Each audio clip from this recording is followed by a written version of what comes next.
photographing the way I do, but with my colors, this will change everything.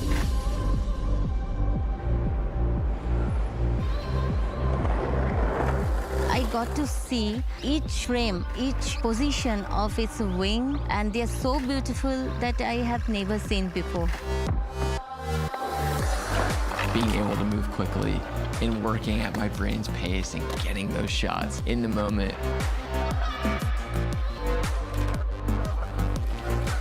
Having this camera allows you to go out and create the way you want to create. Until you use it, you cannot even imagine what you have missed. It's something I've never seen before in my entire life. It's something totally different.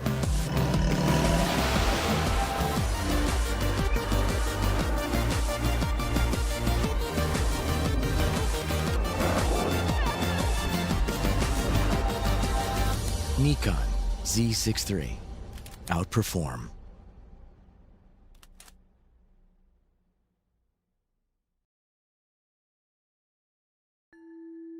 Introducing ISO Color Edge.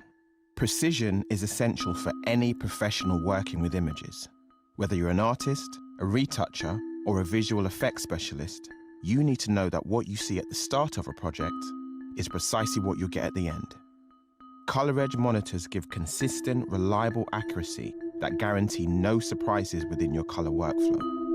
So what you see in real life is what you see on screen, and what you see on screen is what you see in real life. That's precisely why professionals all over the world trust ISO Color Edge for their image creation.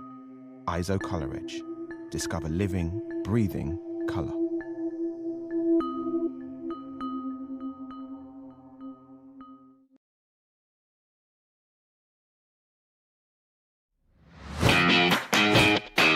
I'm Mark Rosetto from the Professional Photography Business Network. A vibrant community from all around the world who's here to supercharge your business growth. This is not an expensive one-size-fits-all course.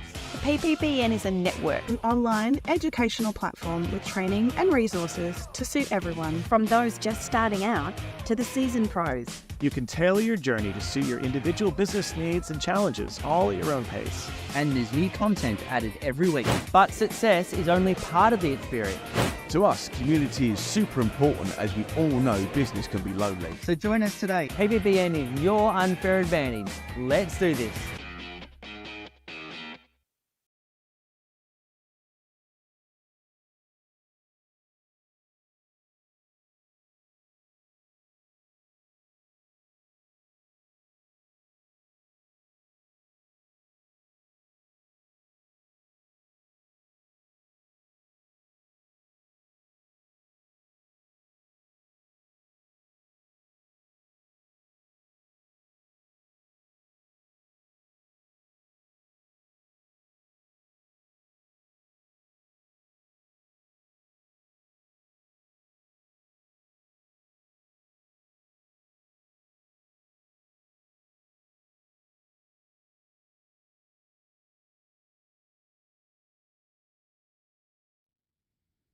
Hi, everyone. Welcome back to the 2026 Australian Photographic Prize.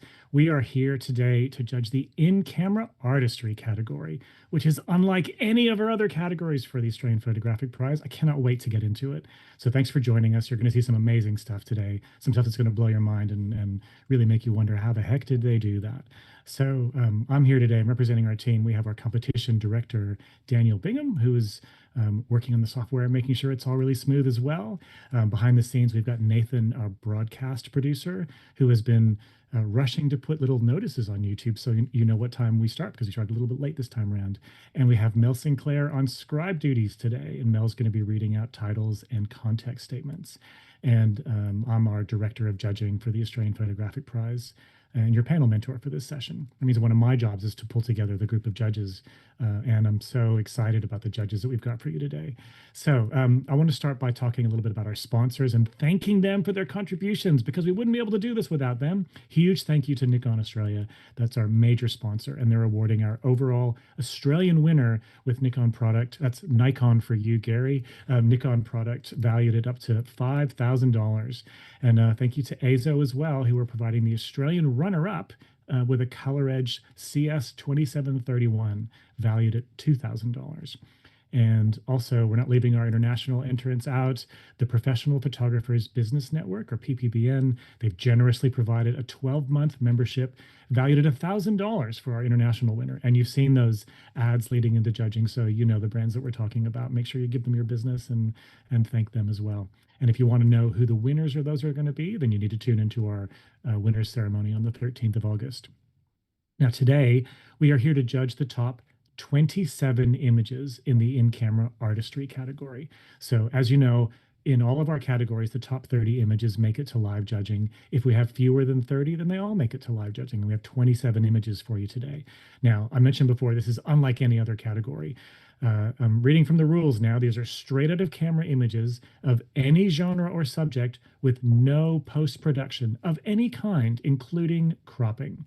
A celebration of pure camera craft where light, timing, composition, focus, and exposure tell the whole story.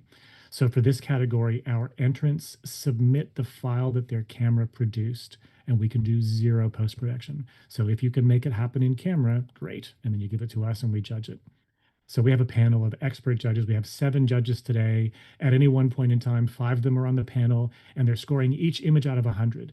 We're going to make a comment at least on each image. And in some cases, when there's a disparity of scores, we'll have a challenge. And that when we do that, we discuss each image in more detail, and then we invite judges to rescore.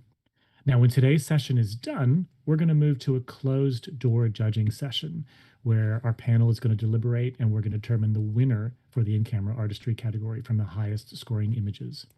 And as I mentioned before, if you want to see who the winner, first and second place is for Australia and the international winner, you've got to come to our live awards. Well, it's on YouTube. You can just do it from home. Come to our live awards ceremony on August the 13th.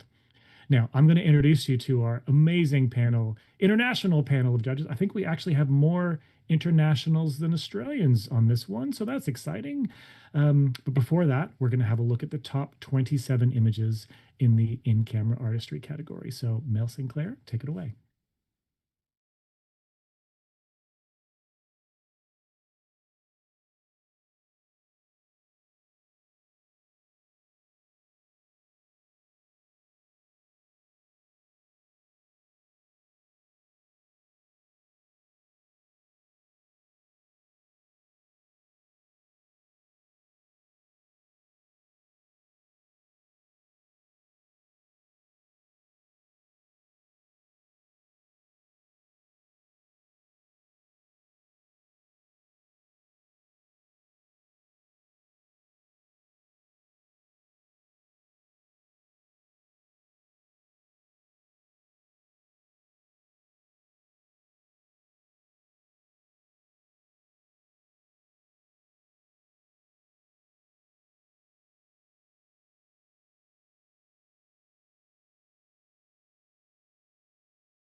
All right, this is going to be some pretty exciting judging today. So let's meet our judging panel. And judges, you'll see the conflicts button appear. So if you have any conflicts, you can manage those now. While we're doing that, Andy, would you like to please kick us off with Thanks so much, introducing Chris. yourself? By all means, my name's Andy Campbell. I'm a professional photographer, have been for 43 years. I started with hair. Obviously, this industry will do things to you. I've done advertising and commercial photography for 15 years, run a headshot business for the past 25, and have a passion for shooting objects in deep space. I very much enjoyed judging, been doing this for 31 years, and looking forward to seeing all these fabulous images. Thanks, Andy. Andy's one of the directors of the Astrophotography Prize as well, which closes. When does that close, Andy? That will be 6 p.m. tomorrow, Australian time. Excellent. So if you're an astrophotographer, check that one out. Let's go to Bruce Moyle next. Hey, everybody. I'm Bruce. I'm a Tasmanian photographer, of all things. Don't hold it against me. But I've worked in commercial and advertising and documentary spaces for most of my career and portrait. My passion is like artistic work for myself, which combines lots of different techniques in camera as well as post-production. I get very technical, but I love emotion with the work that gets produced. So finding the story in the work is a big thing for me. So outside the technicals, and I'm really looking forward to judging this with the rest of the cohort here. Brilliant. Thanks, Bruce. Faru, let's hear from you next. Good afternoon, everyone. This is Fru from Melbourne. I'm an artist and full-time fine art portrait and fashion photographer as well. My main focus on taking portraits of women and a bit of family, lots of beauty and fashion, headshots as well. And when I'm not doing photography, I'm focusing on more creative side. And I have so much passion for technical part, and I love to take everything right in camera first. So that's the reason I'm here in this category, and I'm so looking forward to seeing your images. Thanks, Faru. Next up, his first outing for the Australian Photographic Prize. It's Gary Hughes. Hi, everyone. My name's Gary Hughes. I'm currently in Colorado, but I live in Florida, just outside Orlando in a little town called Winter Park. I run a commercial portrait studio, so I take pictures of people for their jobs and in a very high volume at that. We shoot about 8,000 people a year, mostly professional headshots on a large scale. So that's what makes it so important for my business to not spend a whole bunch of time in post-production. So we have a very, very strong sense of nailing it in camera in our business mostly because it saves money. And so like being and time. And so I'm very excited. I really love in-camera artistry. It's very dear to my heart, and I'm looking forward to talking about these great images. Awesome. Thanks, Gary. And we got Johan from New Zealand. Hi, my name's Johan. I'm from Christchurch, New Zealand. I've been photographing for probably good 40 years or so and some, and judging for equally as long, nearly. What I love about this category is that it's real. It's what people have done in camera, and there's a clever process involved, and they've stretched the limits of the camera itself. So I'm looking forward to exploring that. Excellent. Thanks, Johan. Kay Davis, you're next.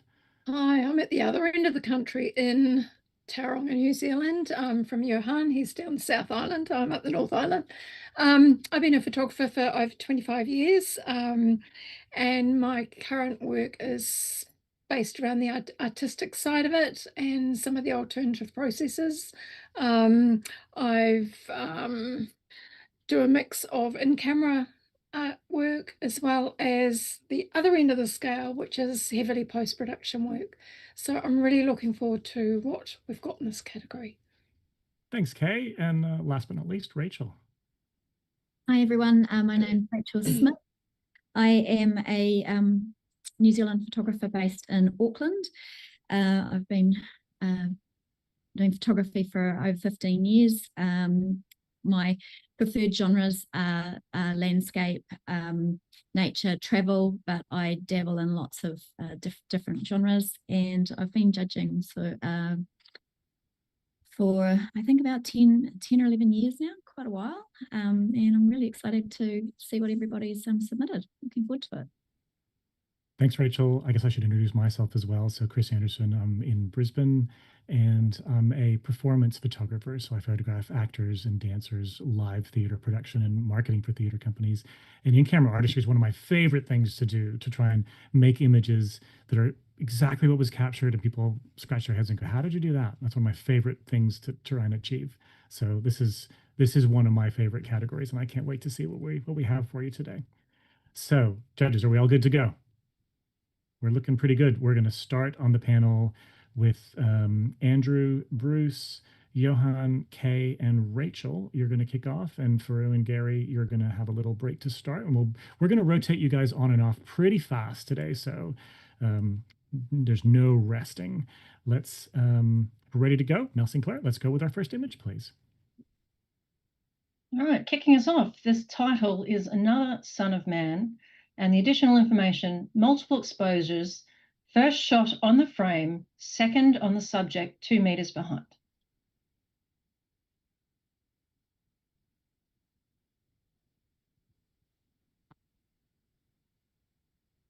And for the benefit of the audience, as long as a multiple exposure is an in-camera multiple exposure and not done in post-production, then it is perfectly fine in this category.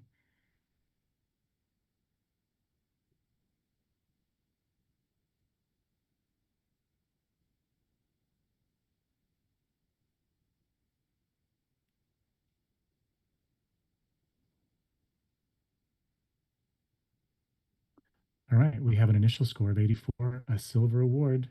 We've got 2 judges up in silver with distinction. So, Rachel, how would you feel about me pushing you in front of the bus to take the challenge on this one? Excellent. Okay, so I scored this 88, silver with distinction. I found it to be very unique. I'm really enjoying the inclusion of an additional element outside of the frame. Even though it's on the left there, it's taking me out of the frame but back in as well, but just with the way that the shape of the bird is mirrored in the shape of the leaves on the apple. And yeah, I felt like it was worthy of a silver distinction. It's really well put together. Thanks, Rachel. Bruce, you had this just sneaking into silver. Yeah, I think it was a little harsh. I'm going to come up. I think it's well done. I think the thing that was getting me was just the differences in the focus on the frame to the subject felt a little incongruent. But I'll give the subject matter. I think it's done well masking wise for bringing the 2 exposures together. I think that definitely deserves coming up a little bit higher. All right, thanks, Bruce. Let's see, Johan, you're pretty close to the average on this one. Yeah, I wanted to go higher. I gave it about an 83. And I'm happy if somebody can explain to me why the blue on the bird is different from the blue on the sky, given that it seems to be representation of sky behind the opening of the blue of the bird. But great concept. It does look really well handled and put together. So talk to me and talk me up. Go for it. All right, Andy, you were in support of this on 87. Yeah, very much so. Thanks, Chris. This piece of surrealism that I'm enjoying here reminds me of the work of Magritte, and to a degree, I guess, the great surrealists that we've seen. There's a kind of a let's answer Johann's question. I think, Johann, if the bird was any brighter, it would distract from the narrative. I think it's there as a cookie, and we kind of get a sense that it's there, but it's not the focus, which is quite cleverly done, in my opinion. But I just love the banality of it. There's almost a kind of a Monty Python-esque view with this image and a degree of humor. It's been very cleverly crafted and well put together, and surely deserving of a silver distinction, folks, in my opinion. All right, thanks, Andy. Rachel, back to you. Yeah, I actually don't know that I can add much more. I think Andy finished that really brilliantly for me. I totally agree that if the bird was the same color as the sky, it would be competitive.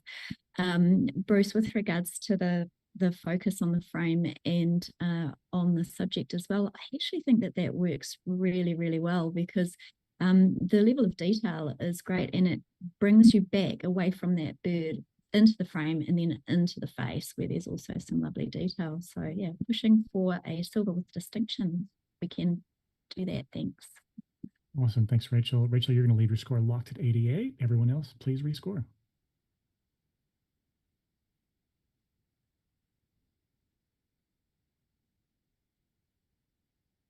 And we've moved up into silver with distinction on 86. Excellent work. Good job, team.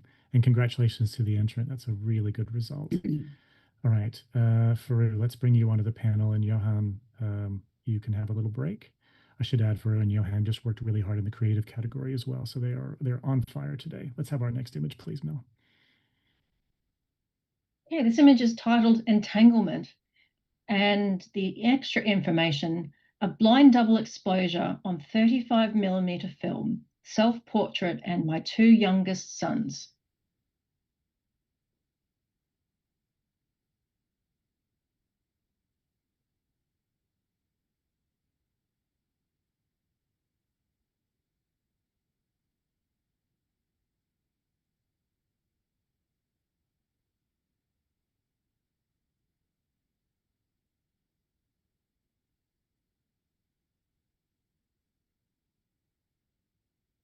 All right, we have a 77, highly commended. Congratulations to the entrant on your HC. Bruce, could I get a comment from you on this one, please? Sure. I think the thing with this is that playing with 35mm and double exposures or anything with film double exposures is always inherently, you don't know what you're going to get, which is the beauty of it. Now, for this sort of thing, you really got to think about what is contrasting in the scene, because once you learnt how the film exposes in that contrast with light and dark and textures, then you can actually elevate what you're exposing to give yourself more of a story and more clarity in the image. Unfortunately, it's an expensive process to do in this day and age, but keep at it. Excellent. Thank you, Bruce. And we're going to do a little judge change again. So, Kay, you can have a short break. And Gary, let's bring you onto the panel for the first time. And we'll have our next image, please, Mel. Okay, the title of this image is The Forest Breathing, and the additional information, Mount Baw ICM.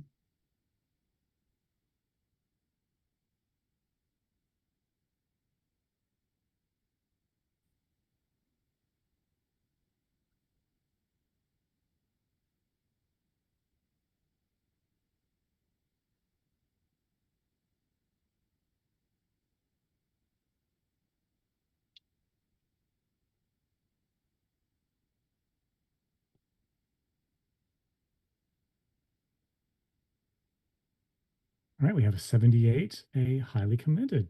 Congratulations to our entrant for the HC. And Faru is in the next scoring range. He's going to challenge Faru's on 82. Take it away, Faru.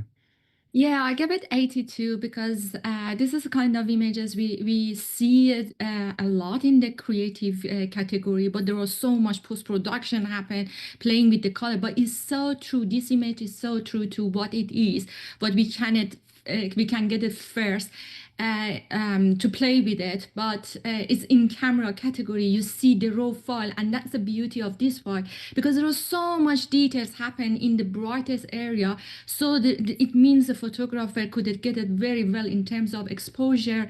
I know that there is some like a light happen in the bottom of in the top of the image, but when you move the panning the camera to the up, you can get so much in a forest. I think photographer managed to deliver very good image of a forest or something. Everything is there. I'm listening to you guys. Excellent. Thanks, Faru. Rachel, you were on the other end of the scale for this one. Yeah, I scored this image 73, which is pre-award, and maybe I'm being a little bit harsh, so I'm happy to listen to everybody's comments. For me, it's a nicely handled, simple in-camera technique. There's nothing really unique or outstanding about it, and I scored it, at 73 because of that. Yeah. All right, thanks, Rachel. Bruce, you were pretty close to the average there on 77. Yeah, I'm kind of in both boats with Rachel and Faru.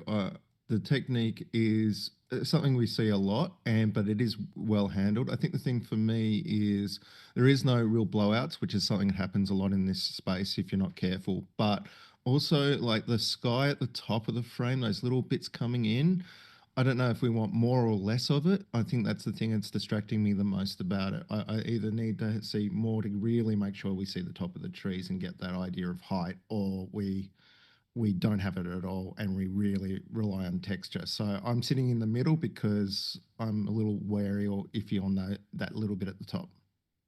All right, thanks, Bruce. Faru, back to you. Yeah, thank you, Bruce. That's about I mentioned that when you're panning the camera to the top, you get lots of things because it's a forest. There are so much light is coming through, and in camera artistry, it's really hard to avoid it. So I know what you mean. That's really distracting, but not that much. What I wanted to bring attention, the story is about getting something. It's so subtle. There is so much texture. The color palette is smooth. It's nothing so wrong about this image, and that's the reason I set it in solid silver. And I think like this image could be sit there. All right, thanks, Faru. You do have some support with Gary on 81 as well. So you're going to hold your score, Faru, and everyone else can rescore now, please.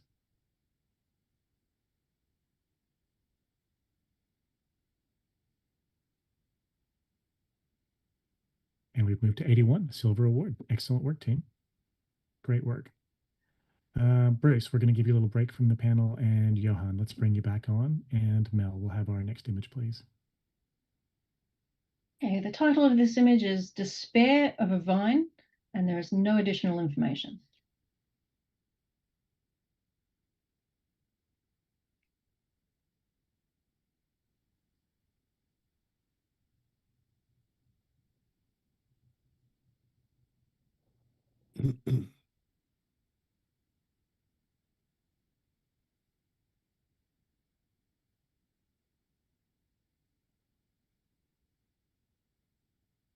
All right, we have a 75, highly commended. So well done to the entrant for this one. And I might get a comment. Let's get a comment from Andy on this one, please. Thanks very much, Chris. There's a hint of a gothic horror feel to this image, which I think the author has intended to make us feel something. And it's almost working. However, what is lacking, I think, is a little bit more of a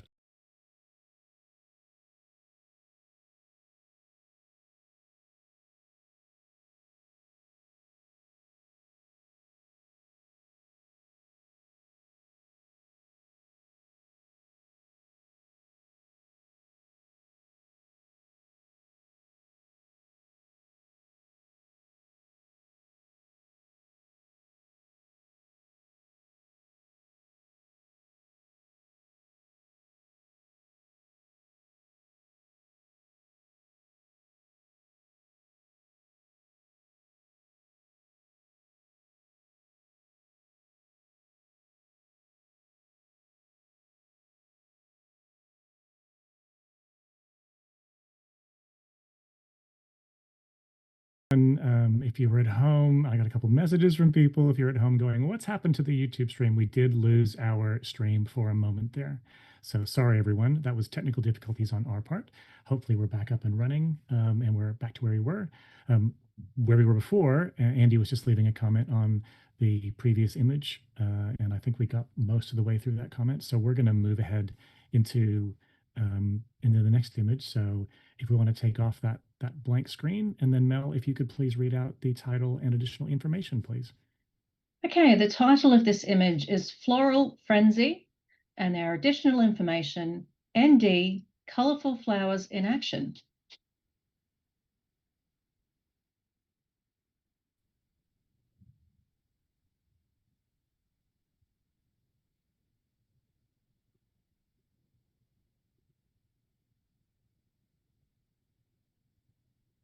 All right, we have a 75, highly commended, which is a great result for this entrant. And I'm going to, let's see, we might go to Johan for a comment on this one, please. Right. It certainly lives up to the title of Floral Frenzy. There's a lot of colourful action happening here. To improve it, probably trying to avoid the harsh, dark elements. So choosing another portion of the flowers, the same amount of movement. The movement's good, but the darkness draws your eyes down to the place you don't want to be. But otherwise, spectacular brightness. It's also very frenzied, very frenzied. Thank you, Johan. All right, let's do a little judge change again. So we might give Andy a break and bring Bruce back on, please. And then we'll have our next image, please. This image has no title or context statement.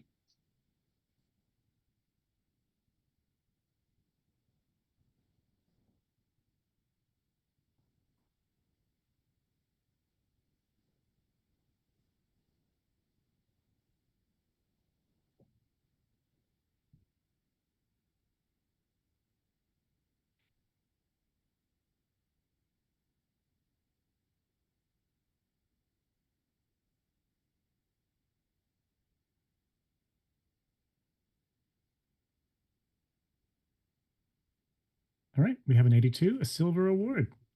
I don't think we're going to stay there too long. We have 2 judges in silver with distinction, and Faru, you're sitting on 88. So take it away. Yeah, it's such a impressionism image. It looks like a painting. It's a multiple exposure, a very maybe ordinary or not ordinary place, but seeing it and capture it and presenting it in a raw file in such a way that's very well done. I feel like the warmth coming, it could be an autumn, but I feel like the warmness, the magenta happen around the tree is actually add to the blue sky. It's like from the green to yellow to magenta to blue. There's so much you want to love about this image. I look forward to hear from you guys. Thanks for Johan. You were in the highly commended range for this. Yeah, I'd like to commend the photographer on the painterly effect. The painterly effect through this is beautifully soft and gentle and warm. I got distracted heavily by the horizon line being on such a tight angle. But there's room for forgiveness, and I could be talked up. All right, thanks, Johan. Bruce, you were pretty close to the average. Yeah, I think I'm a little low as well. What did I do? 81. So I'm going to come up. I think the thing that it popped into my head when I first saw this is that it's like an analogy for the start of autumn, where the leaves start falling, and then you've got the wind and all that color just coming through. So yeah, I think the horizon line doesn't worry me that much. I think it's just more of that onslaught of color that you get on a crisp autumn day and in the painterly effect, as Farouk said. Yeah, I think it's great. So I'm going to come up. Thanks, Bruce. Gary, you were in silver with distinction. Do you have anything you want to add? Absolutely. Just that when it appears at first glance to be one thing and then becomes another. I first I thought, did this person just take a picture of a painting and then put that in? Like, it almost made me mad. And then I looked at it, I was like, oh no, this is good. It's so good. It's got like kind of this beautiful sort of control of the lighting and the tone to do something that is basically, in my mind, a finished image. As exactly, I wouldn't do a thing to it if I even got it into a computer. And I'm very, very impressed. It's beautiful, beautiful color palette, beautiful composition, and enhanced by the technique and not held back by it. Well done. Thanks, Gary. Farouk, back to you. I think Gary just said everything I wanted to say. Thank you, Gary. And Johan, I'm thinking about like the horizon, as you said, is forgivable, especially when you are just doing multiple exposure many times. It's really hard to control that. But I think in this image, actually, photographer really had it in mind what exactly that photographer wants and managed to capture it. There is no harshness anywhere. There is no dust in the sky. So why we are not giving it that silver with distinction? All right, Farouk, you're going to hold your score at 88. Everyone else, please rescore now.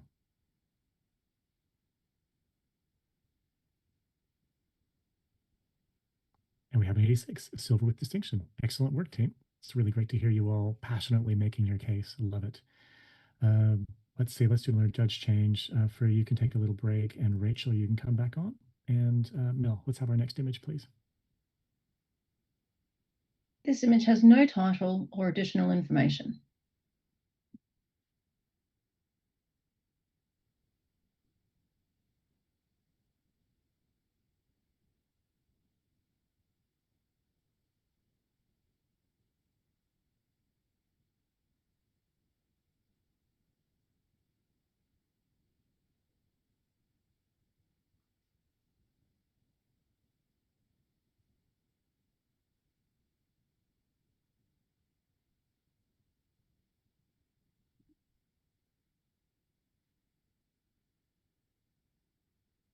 We have an initial score of 82, silver, and somehow I don't think we're going to be sitting here for very long. Rachel's up on 88 in a nice solid silver with distinction. Take it away, Rachel. Now, I've written down 4 words: magical, delicate, simple, and beauty. I think it's very masterfully put together as a very simplistic but stunning artwork, and it's an easy silver with distinction. So interested to hear what everyone else says. Thanks, Rachel. Gary, you were in the highly commended range. Yeah, I scored this a 77, and initially because it's got so many great qualities about it, but I was having trouble sort of finding a place to rest and enjoy it, and that is kind of where I landed. As it sits, I think I could be changing my mind about it the longer it's in front of me. All right, thanks, Gary. Bruce, you were right on the average. Seems to be me at the minute, the average. I really love the idea and the technique in here. I think it's fairly well handled, and I love the color in the in the background. I'm trying to work out how that was made. Yeah, I also was trying to work out where my eye was resting. I think that's what held me back. So if we could just get a little bit of story or something there, I think I could easily come up. All right, thanks, Bruce. Johan, you were up in silver with distinction as well. Yep. It's interesting that we're looking for somewhere to rest our eyes, but in fact, we're given lots of, I suppose, contrasty elements to rest our eyes onto if we really need to, or we can squint down and just enjoy it for the rainbow of colors that it sits with, that it brings to us. And the photographer has brought together this wonderful cross purposes here of very soft and almost iridescent colorants in the background, which is held together with the same kind of brown tones as the foreground. And then you've got this sharpness and some abruptness of the foreground. It's quite a lovely contrast. I gave it a silver distinction. It'd be nice if other people came up too. All right, thanks, Johan. Rachel, back to you. Yeah, I think that we don't need anywhere to rest with this. It's telling us that beauty and magic is all around if we're looking for it, and it's almost reminiscent of watching fireflies flit around, and there's no place to rest. You don't need to rest because it's just mesmerizing and mesmerizing enough for a silver distinction, I think, if we can all come up. All right, thanks, Rachel. You can leave your score at 88. Everyone else, please rescore now.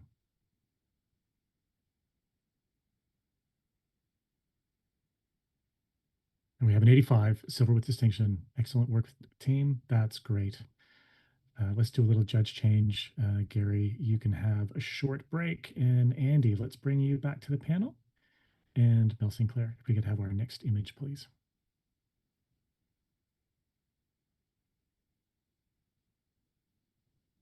The title of this image is Light from a Distant Window.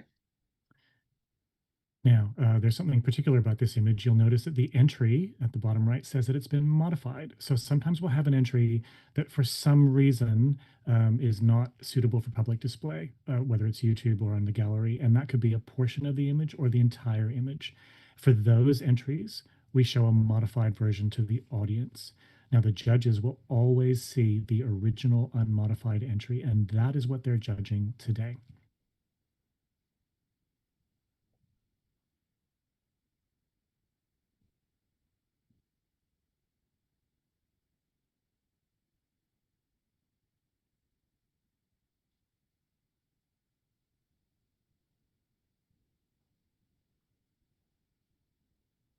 All right, we have an 84, a silver award.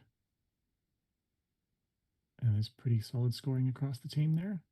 I might go to, let's go to Andy for a comment on this one, please. Thanks so much, Chris. Well done to the entrant. It's a beautifully captured and posed anonymous torso.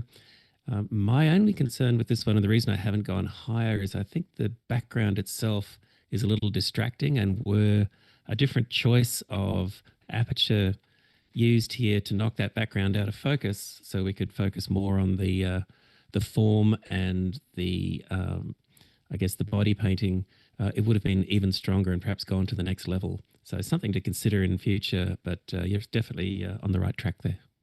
All right, thanks, Andy. Johan, you can take a little break, and let's bring you back, and we'll have our next image, please. Okay, this image has no title or additional information.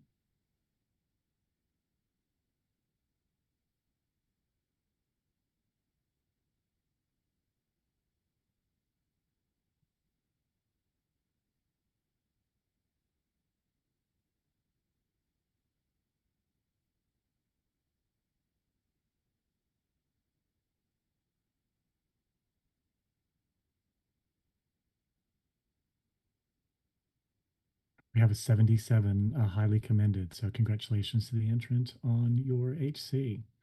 And I might go to, let's go to Kay Davis for a comment, please. Yeah, beautiful image, and I love the angle that the photographers used to capture the subject here. I think just to improve the image, there needs to be a focal point, and there doesn't seem to be. So bringing some little bit more light into the face and having those eyes really sharp would really enhance this image. And maybe the distracting leaf on the left could possibly not have been avoided by positioning the subject elsewhere. Thank you, Kay. Let's do a quick judge change. So, Gary, let's get you back on the panel. And Kay, you can have a short break. And we'll go to our next image, please, Mel. Okay, the title of this image is Veins of Light, and there is no additional information.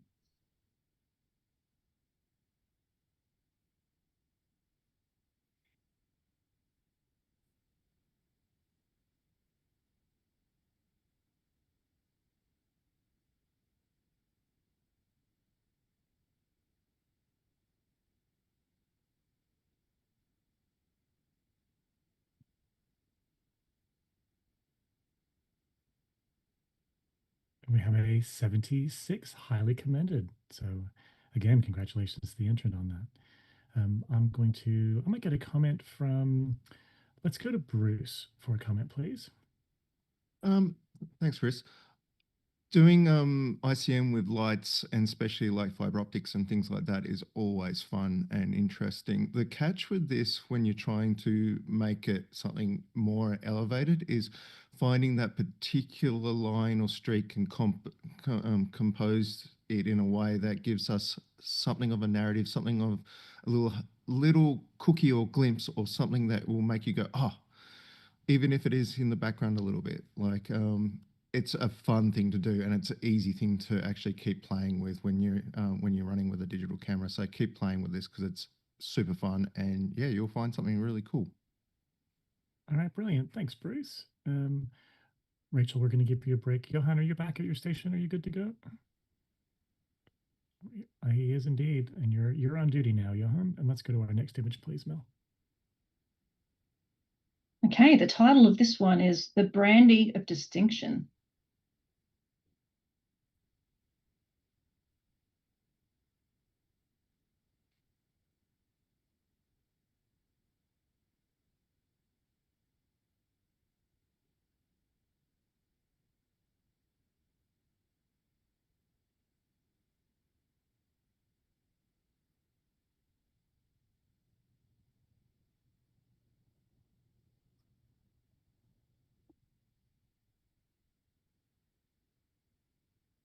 Right, we have a 78, a highly commended. So congratulations to the entrant, but we're not done now. Bruce Moyle's on 83.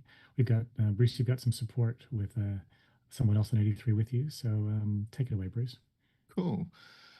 This image, I assume, is a found space doing a street walk or something like that, is really fun and creative. I love the name and the branding, the brandy of distinction and that. But the thing that got me is like those two black rectangle-y things in the sort of central part of the into that walkway or whatever it is, feel like an eyes and a mouth and things, and it's just got to me like kind of fun park feel, to be honest, but it's brandy. So I really enjoy that. And then you've got the time of I'm going to go 3 a.m. because of the lights being on and everything like that. Brandy at 3 a.m. into a fun park. I find this kind of fun, and it, as a technique, well, it's handled quite well. Like everything is sitting there. Neon's always notoriously tricky to get right in camera, but as a single exposure, this is done really well. So I want to hear what everybody else says. Thanks, Bruce. Fru, you're on the other end of the scale for this one. Yeah, I'm the other hand. Bruce, yeah, I saw the face. It feels like a Lego. It has a sense of humor. It has something to it.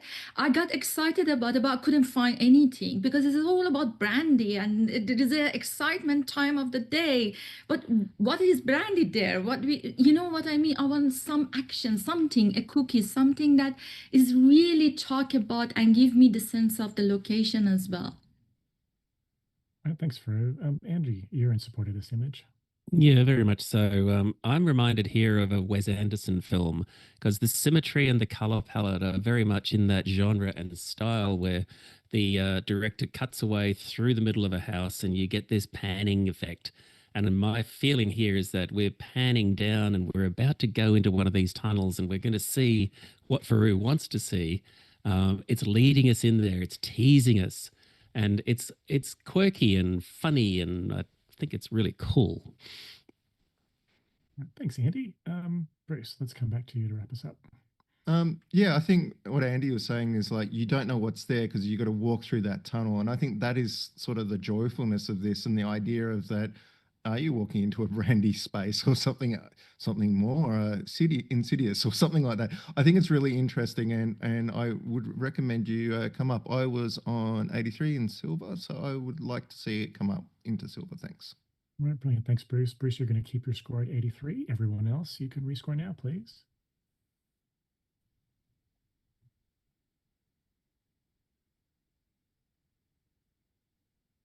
We have an 81 silver award. Excellent work. Good job, team, and congratulations to the intern on your silver.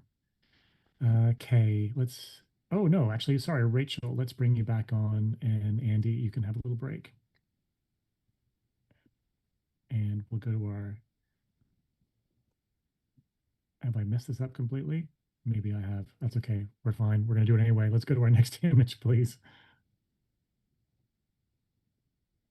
Okay, the title of this image is Melbourne Creative Reflected, and our additional information, multiple in-camera, 2 images, 16:9 aspect ratio, classic chrome film simulation.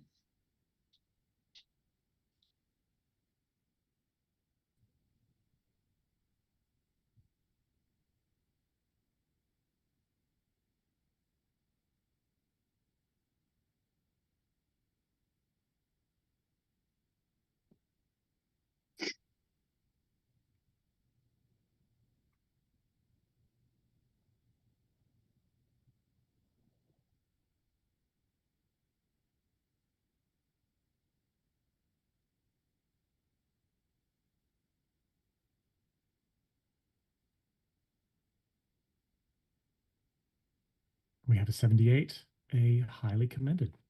So well done, entrant. I might go to, oh, actually, Rachel. Rachel's going to take, wow, we have 2 people fighting for a challenge now. I love it when we watch the Kiwis fight. So Johan and Rachel both are in silver. I'm gonna go with Johan. He's on 82. He's a little bit higher. So let's Johan, take it away with the challenge.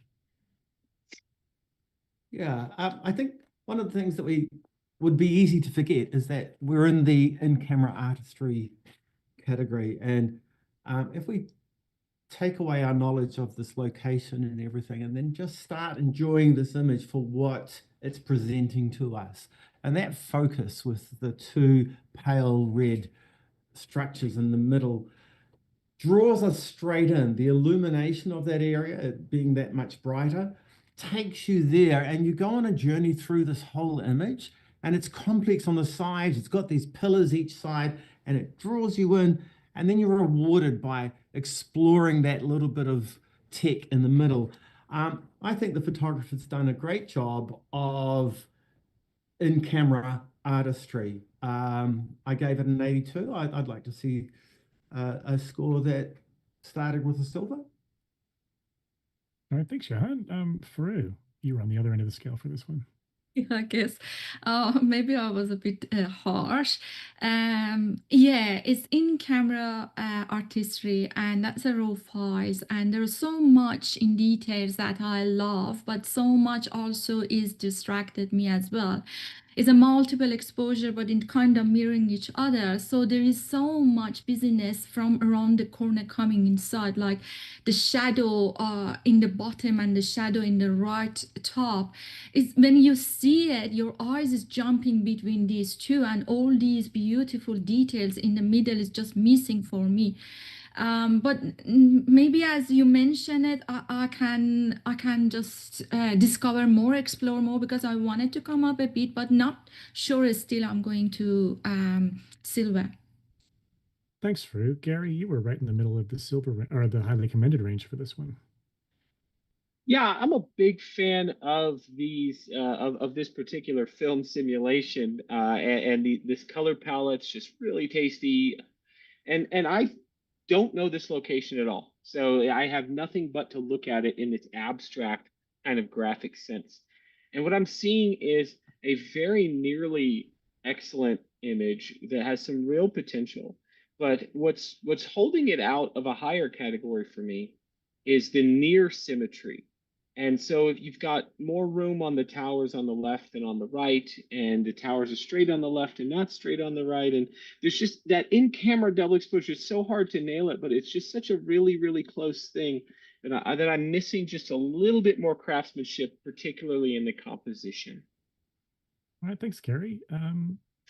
Rachel, do you have anything you want to add since you were one of the potential challengers? You're on mute though, Rach. I do. Thanks, Chris. Really appreciate everyone's comments on this.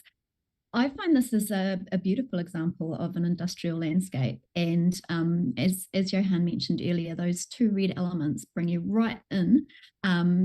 That draws my focus. So I'm not competing with any of the shadows that Farouk mentioned around the external peripheral edges of the frame, but it's this beautiful, almost like a playground where I'm going down one slide and back into the other frame, and I'm having all the time to explore those subtle details within the frame, and it's finding it really, really enjoyable. So I gave that an 81. I think it sits really nicely in the silver range. All right, thanks, Rach. Johan, let's come back to you to wrap us up. Yeah. So the shadowing around the outside, I just want to sort of point a couple of things out, is it creates a natural vignette that again points towards where you want to be. The two shadows that are long strips, they frame where you need to look. Everything points to where the photographer wants you to be. And if you actually kind of appreciate the clutter on the outside, but actually get into the middle of that, there's so much juicy beautifulness in there. You know, so many little details, the what seems to be a diagonal ramp that leads up to the red structures being mirrored in that way, and just sitting above each other. And you can sit in there and you can actually have a lot of fun in your mind about what's going on. So I applaud the photographer for actually having achieved such wonderful symmetry, but in a way that is artistic and creative. And for an in-camera capture, this is fabulous. All right, thanks, Johan. You're going to leave your score at 82. Everyone else can please rescore now.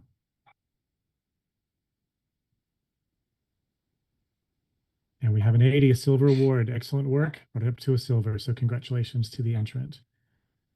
Bruce, you're going to have a little break from the panel for a moment. And we're going to bring Kay Davis back on. And let's go to our next image, please. This image has no title or context statement.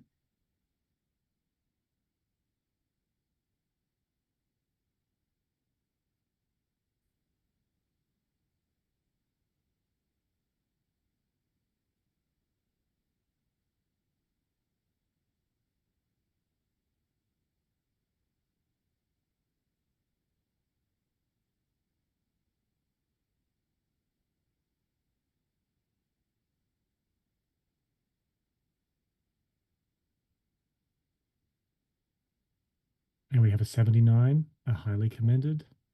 So congratulations to the entrant for your 79. Now, Farouk is on 83 and she's in the silver range and she can challenge, and she is. So take it away, Farouk. Yeah, I did a challenge. I think like this image is just well captured. It's well seen because we have the foreground, we have the midground, and then the background, and it's two lakes create a waterfall in between. So there's a beautiful capture of a location, seeing it and capture it. And there's so much details. There's a magenta is coming through the image. It perhaps is a pinky sunset or sunrise. Create that magenta. There is a level of depth, and the waterfall is beautifully captured. There's a technique to capture this image as well. So that's the reason I rewarded the solid silver. All right, thanks, Farouk. Gary, you were in the high. Oh no, you were just below the highly commended range for this one. Yeah, I was at a 74, and this is a wonderful. I've got thousands of shots like this from vacations to beautiful places, and I think that it's very well composed, and the depth of field is really appropriate, and there's a lot to really commend this image. However, I think when you're trying to take a landscape image, you want to choose the circumstances by which to show it in its best light, to really give an award for something where the lighting is pretty dull, you know, and I'd say this is probably a time of day issue. The lighting doesn't really flatter the subject. I think the color balance is like a little bit all over the place, you know, and for in camera, there's some definite easy in-camera misses that I think that there's a lot that this artist has working for them, but I just don't think that this particular image shows this amazing spot in the best possible light. So a different time of day and a little more control over the color, and I think it would be a lot closer to a silver for me. All right, thank you, Gary. Kay, let's go to you next, please. Yeah, beautiful image. And for me, I know In-Camera Artistry, and I'm not sure what lens they've used and things like that. But for me, the interest in the image is actually in that lower part. The top part, like, is almost distracting because it's pretty much the lightest part of the image. So for me, if the camera had been tilted down a little bit more and maybe even zoomed in a fraction, you get this beautiful scene that actually isolates what for me is the really key part. And I put it in highly commended range for the beautiful detail, the beautiful hues and tones and the mix of colors within the image. But for me, that distracting element at the top could be adjusted in camera. All right, thanks, Kay. Rachel, did you have anything you wanted to add? Yes, I do. So I gave this an 82. I'm up there with you, Farouk. I find that the technical handling of getting the smooth motion of the waterfall and the movement in the water in that top lake to have been softened while still getting all of the detail in the leaves and in the foreground and detail in the trees has been really well controlled and handled. And the palette, the muted tones in the time of day, it's actually giving a really painterly feel to the image for me. So that's why I've put it into the silver range. All right, thanks, Rach. Farouk, back to you. Thank you so much, Rachel. And I think you explained the one I wanted to explain, but I hear you, Gary, as well. And I think that I'm in your side in some way as well.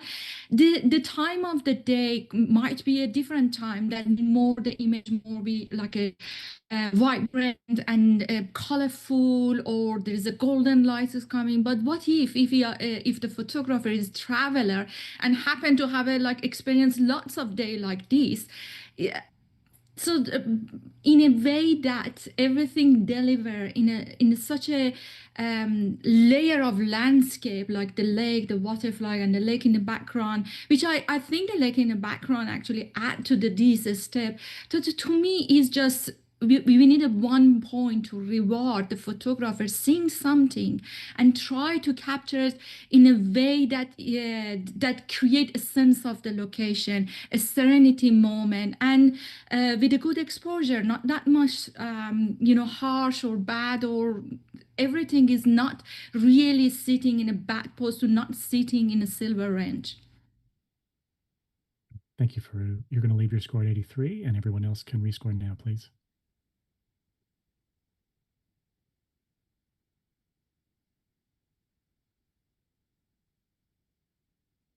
And we moved up 1 point to silver. So there's going to be an enter that's really excited about that. Good work, team.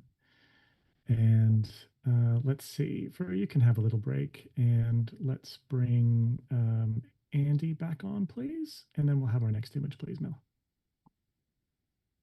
Okay, the title of this image is Reaching Skyward, and the additional information, in-camera movement was used to accentuate the curved shapes of the trees, blending them into the sky above.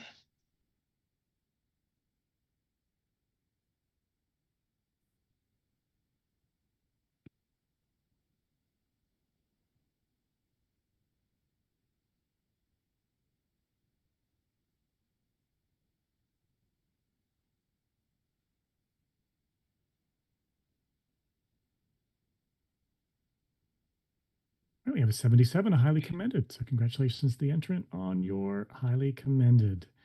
I'm going to go to, we actually, Andy is he's in the silver range on 81 and he's taking the challenge. So take it away, Andy. Thanks so much, Chris.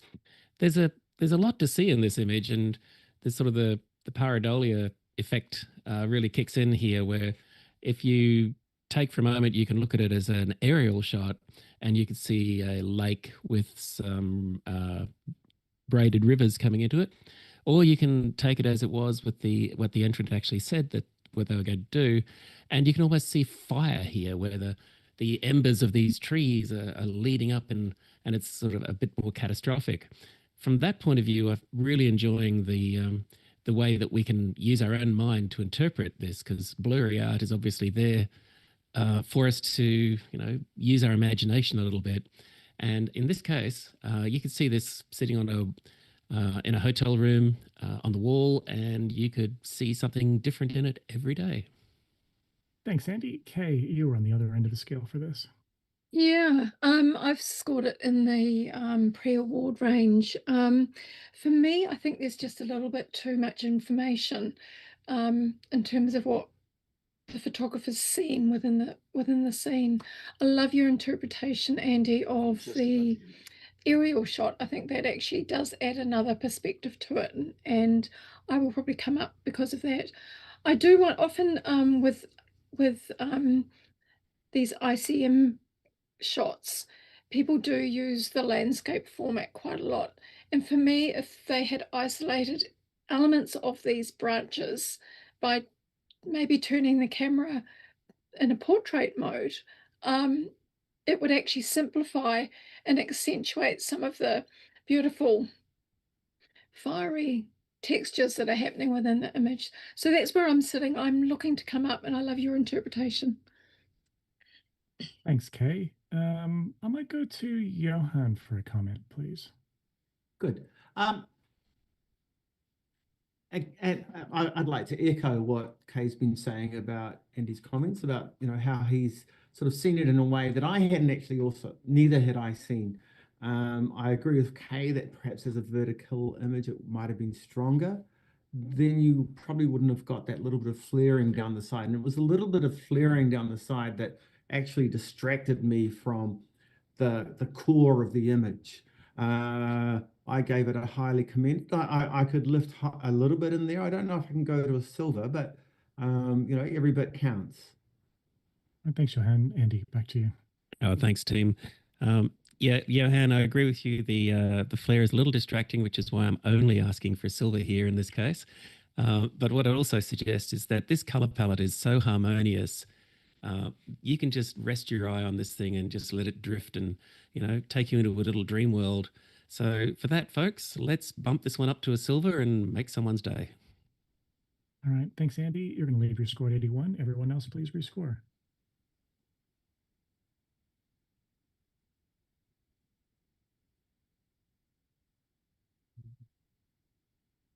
Good work, Andy. Got up to a silver. It's an 80. So congratulations. All right, fantastic. Now, team, my assistant director of judging has arrived to tell me that we needed to have a little commercial break. So we're going to take 2 or 3 minutes now. You're going to hear a word from our excellent sponsors. We're going to give our judges the chance to stretch their legs, and then we'll see you back here in a couple of minutes.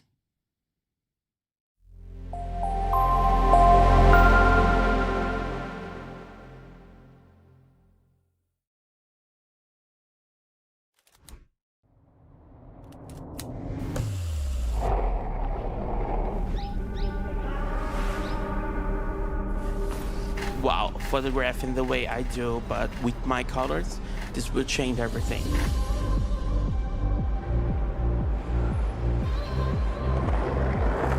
I got to see each frame, each position of its wing, and they're so beautiful that I have never seen before. Being able to move quickly and working at my brain's pace and getting those shots in the moment.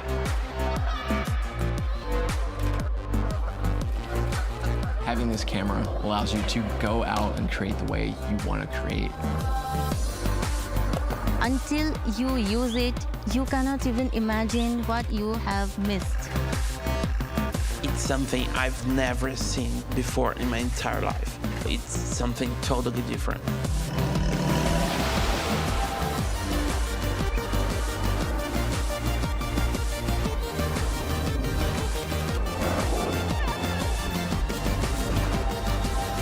Nikon Z6 III.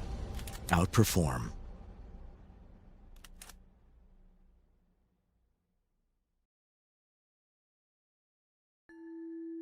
Introducing ISO Color Edge. Precision is essential for any professional working with images.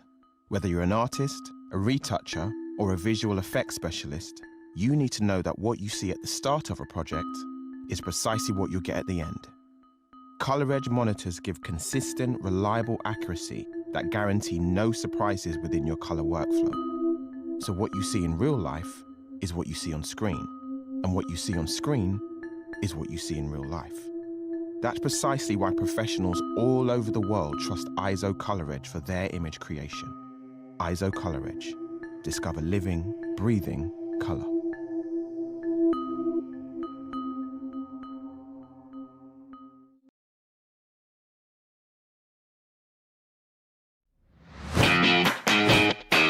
I'm Mark Rizzetto from the Professional Photography Business Network. A vibrant community from all around the world who's here to supercharge your business growth. This is not an expensive one-size-fits-all course.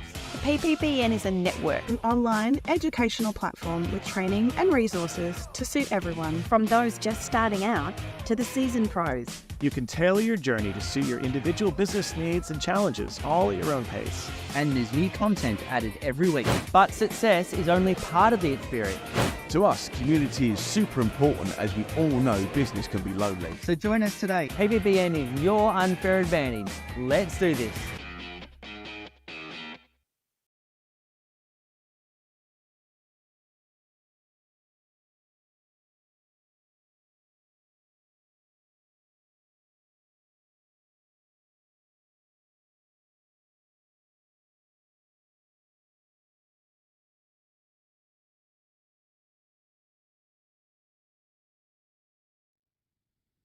Hey everyone, welcome back to In-Camera Artistry. We're going to pick up and get straight back into it. We are going to let's give Gary a little rest and bring Bruce back onto the panel. And we'll go, actually, Bruce has only just sat down because we had a little break and I think I'm being mean to him, but we're going to sorry, Gary, you're going to stay on the panel. Johan has still stepped away. So we have on the panel, Andy, Bruce, Gary, Kay, and Rachel. So let's kick off with our next image, please, Mel. This image is titled The Searcher in the Rye, and our additional information combined 3 exposures into a single image using multiple exposure.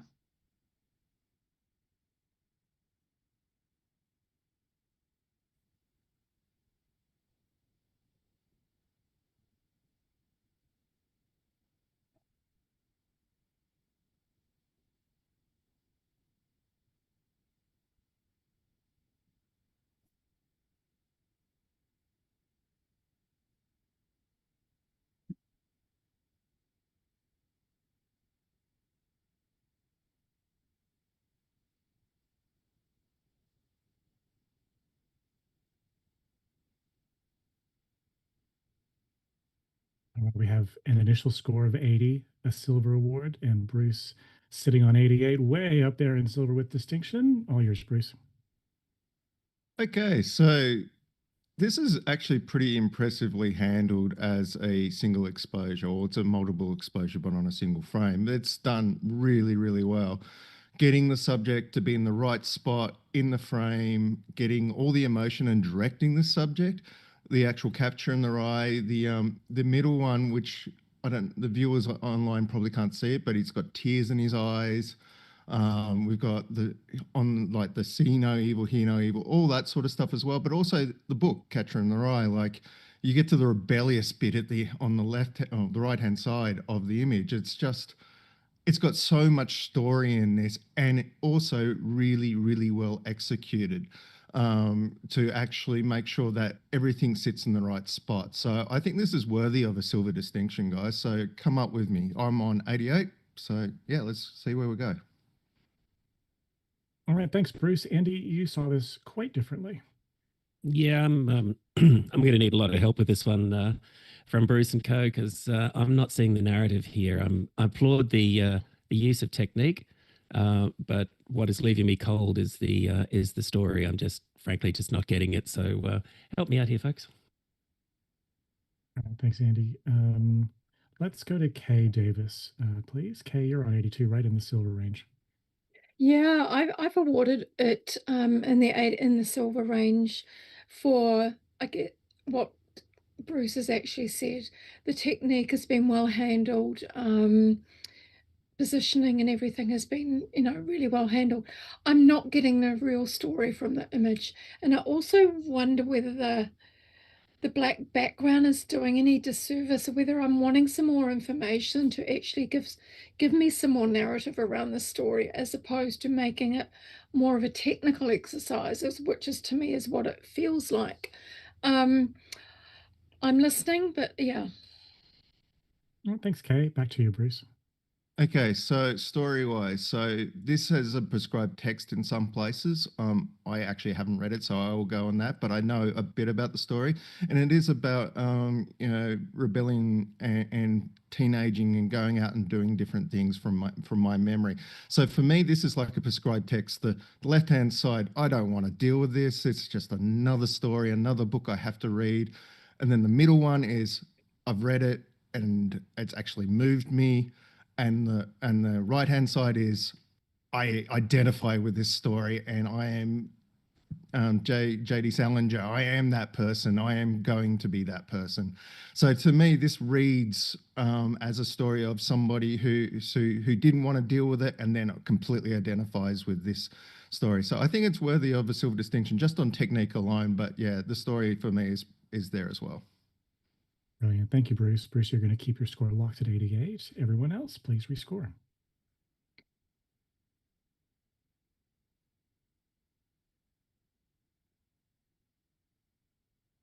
We moved up a point, 81, silver award. So excellent and really good discussion, judges. Great teamwork. Let's do a quick little judge change. So let's see. Rach, we'll get you to have a little break from the panel, and Johan, let's bring you back on, and we'll have our next image, please. Okay, this image is named King Penguin Colony, and the additional information, vertical panning with slow shutter speed to capture motion.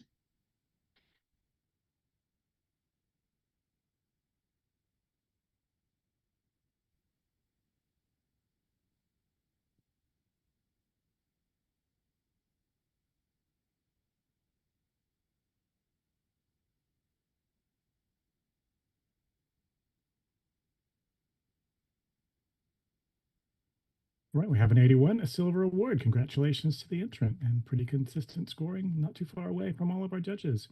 I might go to, let's go to Gary for a comment on this. Gary, you're really close to the average. Thank you. I was really hoping you'd call on me for this one. I do like this image very much. What I really like about this is the context, and as soon as you see the penguins, you get it. And I could just imagine being in this situation, and you're photographing the penguins, and it's majestic and it's wonderful, but then to do something like this in that moment that's so atypical of like a wildlife photo, to create something abstract, and not only to think to do it, but to have the technique to pull it off with this amount of control. The color palette is really, really nice. It's got the right amount of contrast, and it's got enough shape to keep you moving through the image and just a touch of depth.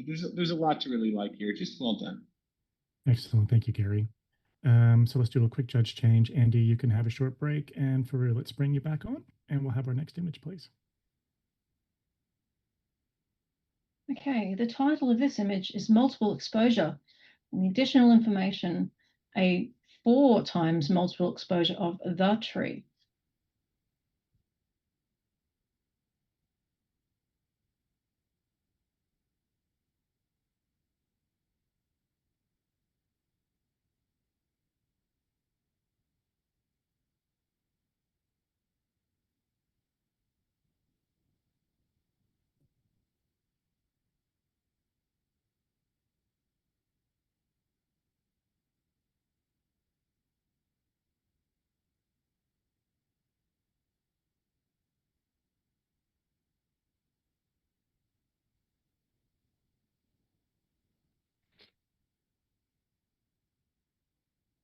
All right, here we go. We have a 79, a highly commended, and Kay is sitting beautifully up in silver with distinction. Kay, take it away. Yeah, what a amazing image. I really enjoy the fact that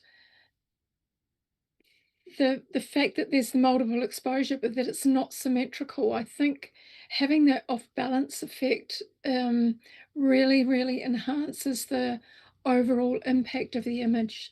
Those really, really strong graphic trees are connecting and linking, creating almost an oval shape that actually allows you to draws your eye into that central part where the beautiful light is. The color palette is really, really soft and muted. There's so much detail in the underwater aspects of all the gravel stones and things like that, and then the beautiful softness within that central part of the image. Everything has actually been so well positioned within the image. I've scored it silver distinction. All right, thanks, Kay. Bruce, you were down in the highly commended range. Yeah, I think I'm on the opposite of UK. I find the positioning really disjointed for me, and I usually kind of enjoy it, but at the minute I don't find that it gives me anything to work with. And because in through to the center of where it gets brighter, it gets really square and blocky. It's sort of so disharmonious with the rest of it. I'm actually kind of struggling with it, to be honest. Thanks, Bruce. Johan, you were in the high end of silver. Yes, I really, really like this. I gave it an 84, and I'm happy to come up with K. For me, it conjured up images of witches dancing around something. And the thing that it makes it so cool is that the central part is calm. Around that, you have this activity, and then around that, you have this texture, which kind of frames it and holds it all in together. And it's done with these beautiful blues and grays, and then this sharp contrasting black. How clever of a photographer to do this in camera with such precision. I love the lack of geometrical symmetry. It creates just such a wonderful, wonderful image. Thanks, Johan. Okay, let's come back to you. Yeah, I appreciate those comments. Thank you very much. Yeah, for me, I love the dancing witches. I think that's a great analogy there, Johan. For me, they're like alien creatures. They're these really weird alien creatures that are maybe hovering over our Earth and things like that. The softness in the middle, I don't have a problem with. Yes, there are some blocky bits, and maybe I'd be coming up to gold if it was perfection. But for the photographer to, I guess, understand how to actually create something like this, there's a great level of technical skill and knowledge that they've actually introduced to the image themselves. That soft center contrasts so beautifully with those really dark alien-like creatures. and there's the texture around it just allows your eye to just draw you in to that central part. So I'm really enjoying the craft that this photographer has brought to this image, as well as the aesthetic that it's actually presenting me with. I'd really love to see it in a silver distinction. If not a silver, if you can't get there, a silver. Thanks, Kay. Kay, you're going to leave your score in 86, and everyone else can please rescore.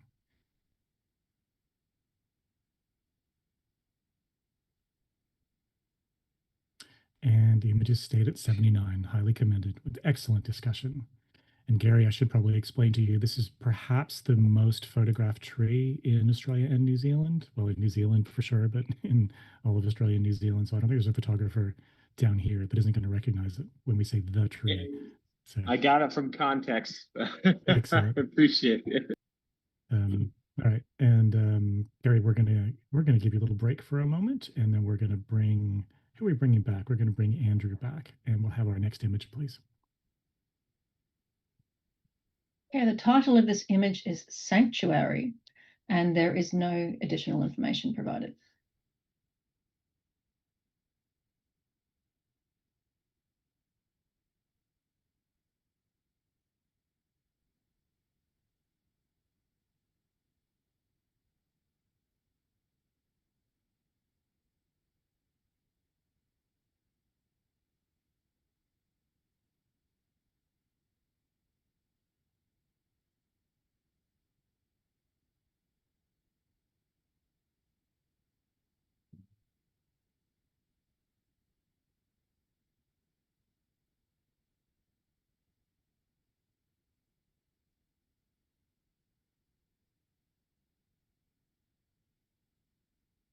We have a 74 for this image. And I might go to Bruce for a comment on this one, please. Really interesting space. I'm not a churchgoer in that, but I enjoy the art. I think the thing that would help you with this image in particular, if you were ever in the space again, is to really make sure you're centered to the architecture, so everything sort of becomes that single point of focus through and keeps all your lines as straight as you can, and that, which is hard to do if you don't have a tilt shift lens and that, but you can definitely move, in this case, I think, to your right, to really make sure everything is even as possible within your frame. Excellent. Thanks, Bruce. It's really good to get practical advice like that. I'm sure the photographer is very happy with that. Bruce, you can take a little break as well. And let's bring Rachel back onto the panel and go to our next image, please. Okay, the title of this image is Fern Fairy at Play, and there is no additional information.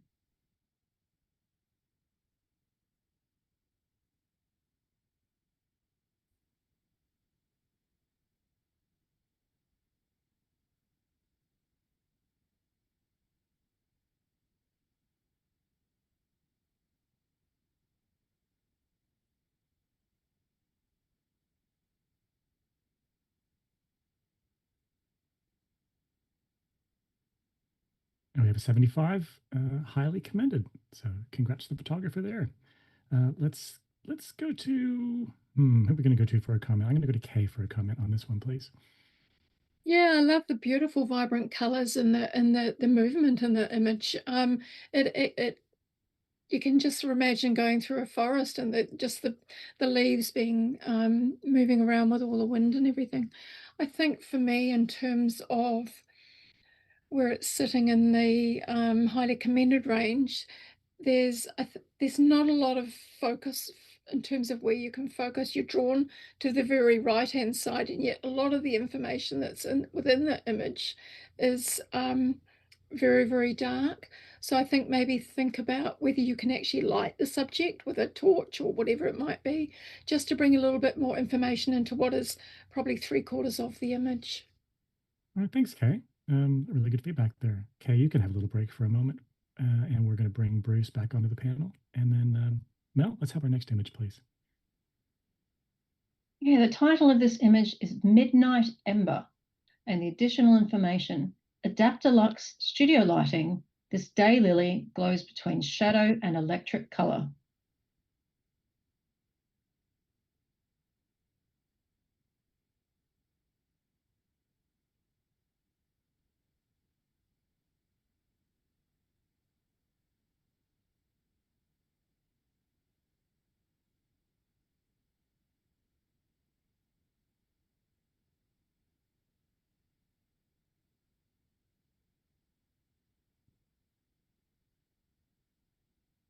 All right, we have an 80, a silver award, and Bruce is way up there in silver with distinction on 87. So, Bruce, you taking the challenge?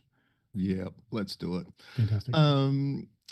Well, as a flower study, when you first see it, you may not see what is going on in this image as well as you think. I think what is amazing about this image is that it's actually highlighting something you don't normally see with this particular plant, and the title gives that. The description gives that to us.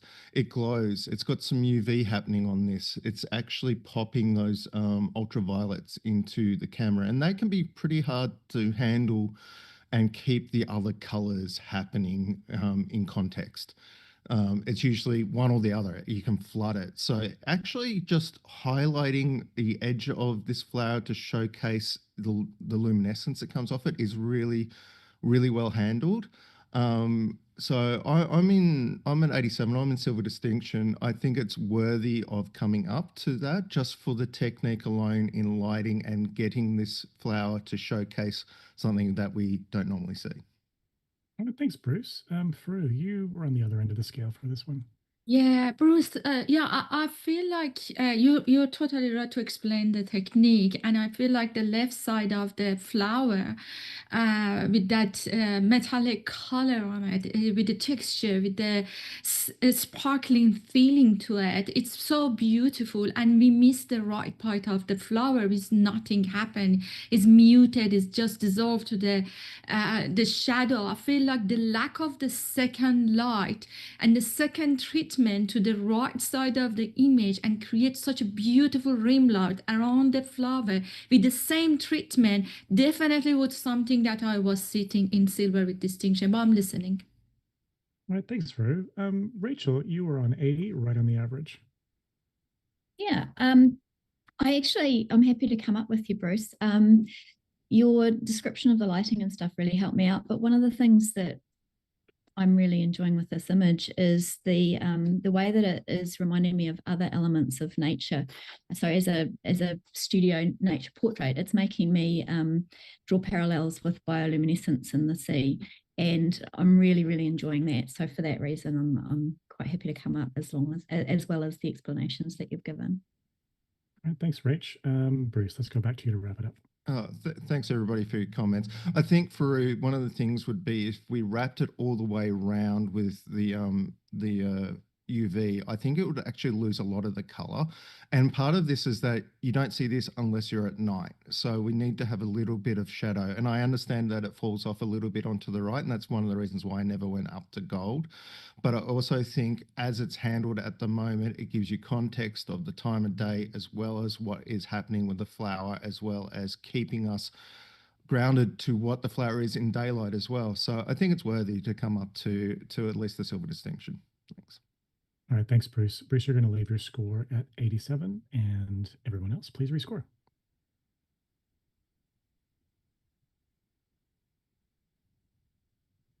We've had good movement, up 5 points to 85, silver with distinction. Excellent work, team.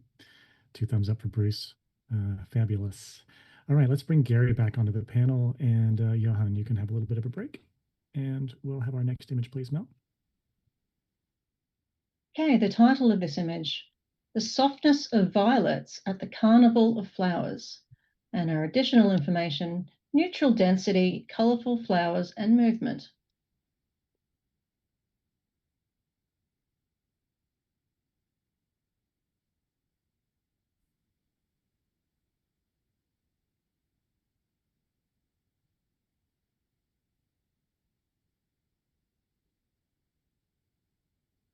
And we have a 75, highly commended, with pretty even scoring across the board from our judges. Andy, you were exactly on our average there. Thanks, Chris. The color palette is beautiful. What's lacking, I guess, is any kind of a focal point here, something to even latch onto to talk about, really. It's kind of just got that, it's sitting there, it's harmonious, it's pretty, but it doesn't have that extra kick factor that we're looking for to take it up to an award level image. All right, thanks, Andy. Little judge change for you can have a break, and let's bring Kay back on, and we'll have our next image, please, Mel. Okay, the title of this image is Up, Up and Away. And our additional information, ICM with a slow shutter speed to catch the speed of the gannets and gulls taking off en masse.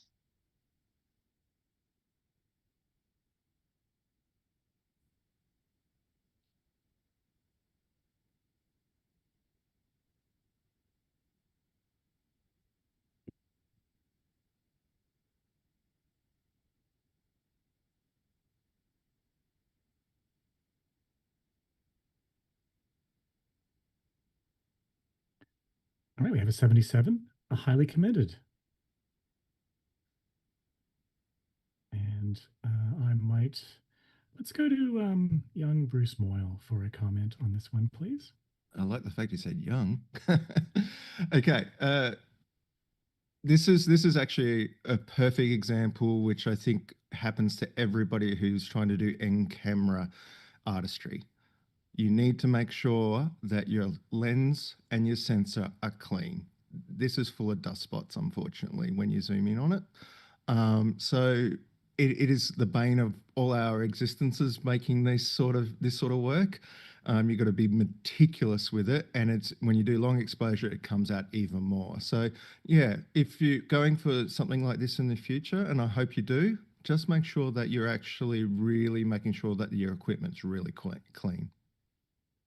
Yeah, that is good advice, Bruce, and totally agree. They're the bane of my existence. When you think you've captured an amazing image and there's a dust spot, makes me mad. All right, Andy, you can have a little break, and let's bring Faru back on to the panel. And we'll go to our next image, please. Okay, the title of this image is Surf Club, and our additional information, pinhole image direct to 20 by 25 centimeters, Ilford positive paper and then scanned.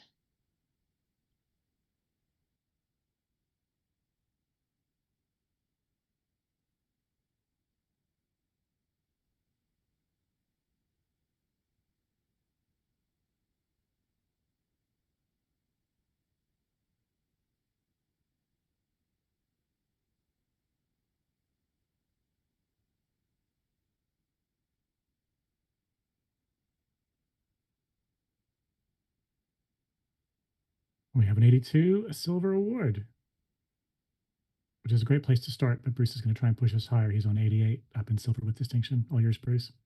I'm excited for this. Okay, pinhole. Pinhole is exceedingly hard to do well, and this is done exceptionally well. So what's going on in this image, which I find quite amazing, is that it's really well composed when you've just got a hole in a can or something to that nature, and it's actually framed exceedingly well. Two, it doesn't have any burnt spots in it. Like, it does get quite bright on the right-hand side, but it's not over-solarized or burnt. So it's actually, like, when they've pulled this exposure later, it's at the perfect time. Three, it's actually quite sharp for a pinhole. And that is actually amazing unto itself. And there's some degradation in parts of the image, and it happens in that space. And four, is this sitting on the sand? Because that moves. That's not right. So I am actually gobsmacked at where this is actually placed to get this exposure. So I think it's worthy of a silver distinction, and I should have gone to gold, to be honest. So let's go. All right, thanks, Bruce. Faru, you were in the highly commended range. Yeah, I'm in that spot. Bruce, thank you so much for explaining the technique. I had no idea about that. So my impression was it's not really sharp. Even the old grain is not really helping that image. It's still a bit soft, but there is a cinematic feeling to it. There is an old era feeling to it, and but there's something like this is a hole in front of the sands. It's just huge and it's just powerful. It could be just fixed with a hand, and why is there? That's the only thing I can see it here. But explaining the technique, I definitely come up, but I have to know how we can resolve that hole there. Hey, Davis, alternative processes is one of your happy places. Yeah, I'm going to come up.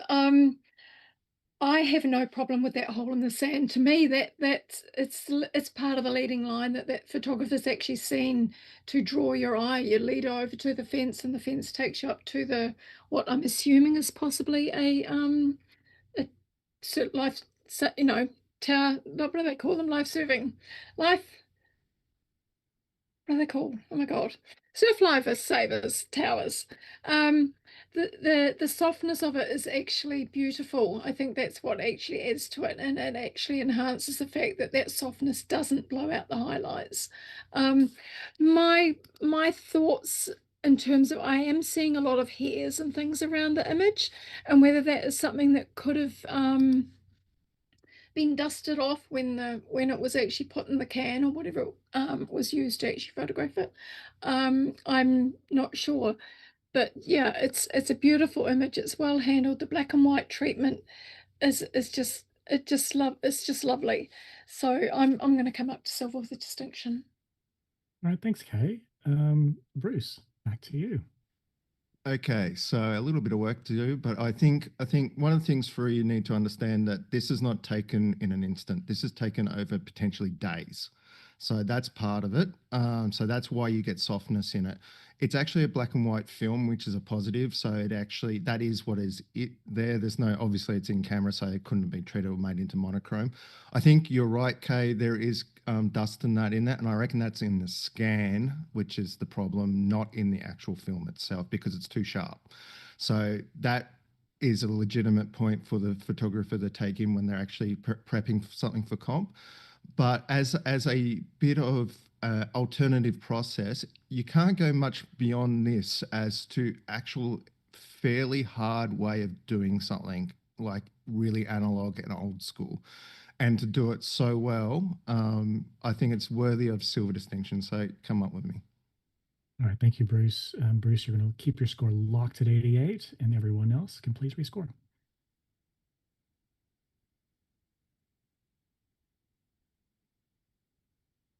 We got an 87 silver with distinction. Excellent work, team. Really love listening to you guys talking about images and sharing your knowledge. It's the best. Bruce, you get to have a little rest now after that was a hard work one for you. So let's give you a break, and let's bring Johan back on, please, for our next image. Okay, the title of this image, Not Your Ordinary Ferris Wheel Anymore, and the additional information, whilst Ferris wheel in motion, slow shutter and zooming the lens out from 18 millimeters to 35 millimeters.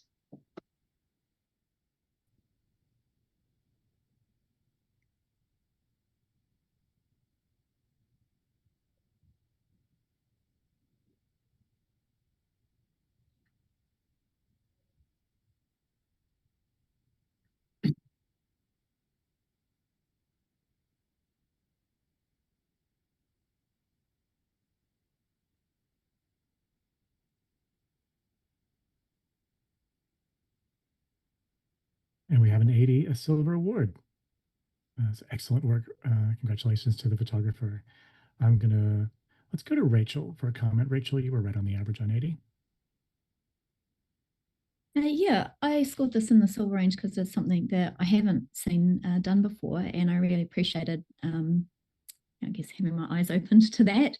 I feel like there's a lack of balance. I would have scored it much higher if there was a little bit more light in that lower right-hand side that sort of just gave it a bit more symmetry. But yeah, really enjoying it. Brilliant. Thanks, Rachel. And Rachel, you can have a break now for a little bit. Let's bring Andy back onto the panel, and we'll have our next image, please. Okay, the title of this image is Marysville Autumn Creative, and our additional information, 2 raw images combined in Fuji X-T5 camera using average blend mode with camera set to 1:1 aspect ratio. The resultant image is a JPEG out of camera.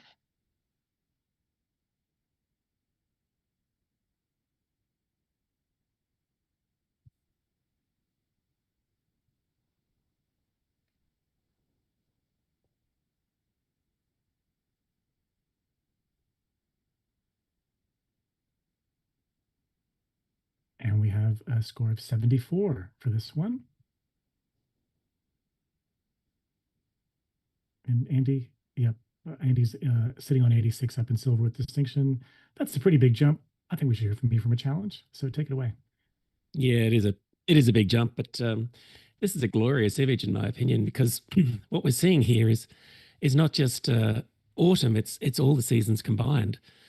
There's a sense of snowfall happening here. There's a sense of decay with autumn coming in, as the author has suggested. But there's also so much more depth in this image, and yet it's this wonderful abstraction. It reminds me a little bit of a Jackson Pollock with the splatter effect that you often see in his paintings. I think the photographer's done a tremendous job of creating a beautiful piece of wall art. And I'm sorry, my other judges aren't loving this one as much as I am, but this is, in my opinion, the framing works so well for the square format. It just sits perfectly and harmoniously here. I think it's a great image. Thanks, Andy. Gary, I'd love to hear a comment from you here on the other end of the scale. Yeah, I was at 73 in pre-award, and art is so subject to interpretation. Because when I look at it, I see, some cool ideas. I see some experimentation, but I don't see a particular intent. I don't feel, drawn to look at anything in particular. I don't feel that there's an intentional way that it's laid out. It just seems like a neat camera technique from someone who's really just getting their legs under them and starting to practice with intention. So it just leaves me that way, and so that's kind of where I gave it the score. I didn't see clear intent, which to me, to go to highly commended even would be the requirement there. Thanks, Gary. Kay, do you have anything you want to add?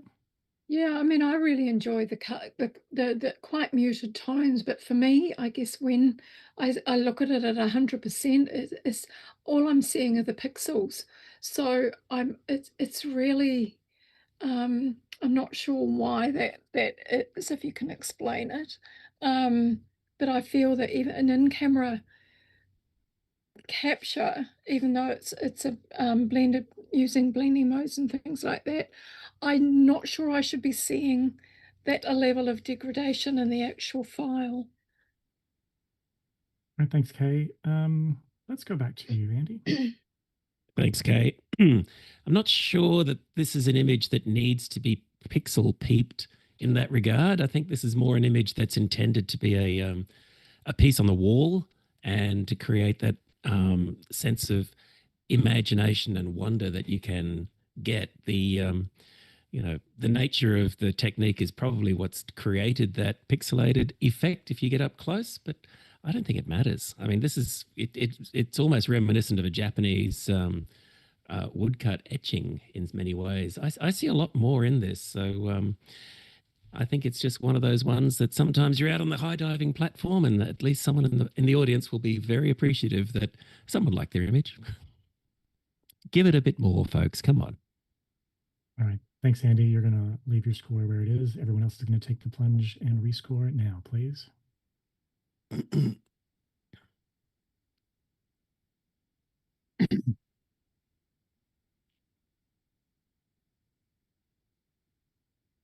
And we moved a couple of points up into highly commended. So excellent work. Thanks, team, and congratulations to the entrant.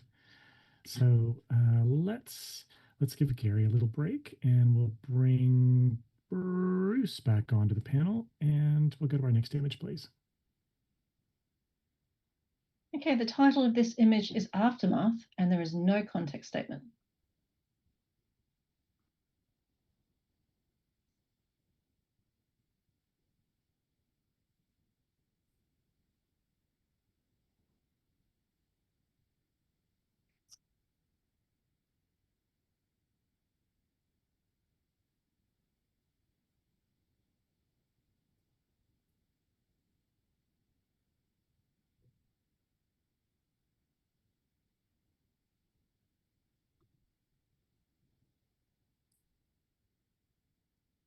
And we have a 74.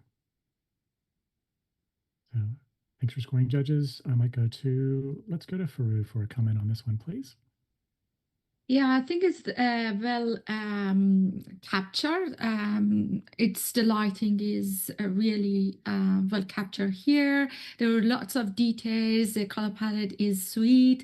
I'm still looking forward to what I wanted to discover there. I'm looking for it, and I think it's too much to discover. But the main subject that we wanted to see, the narrative, the story, is kind of missed here.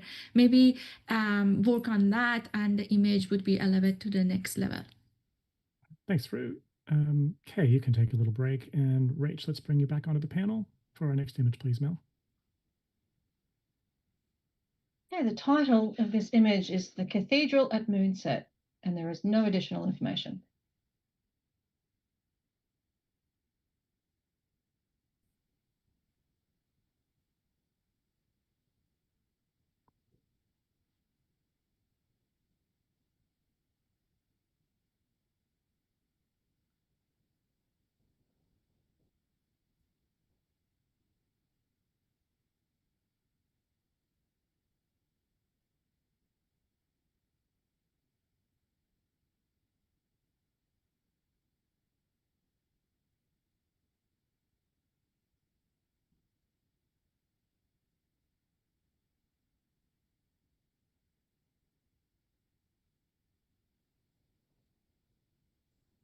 Hey, we have a score of 82, a silver award.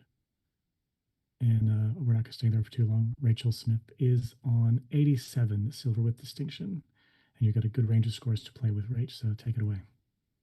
Yeah, I scored this 87, silver distinction. I find the detail and the delicate beauty of the foliage under the snow and the ice is really, really stunning. But what really brought it into that silver distinction range for me were the animal tracks that lead you through the frame and sort of up into the cathedral that the image is titled. So that was really, really well seen and really well captured.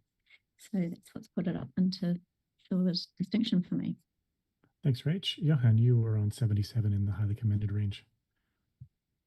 I'm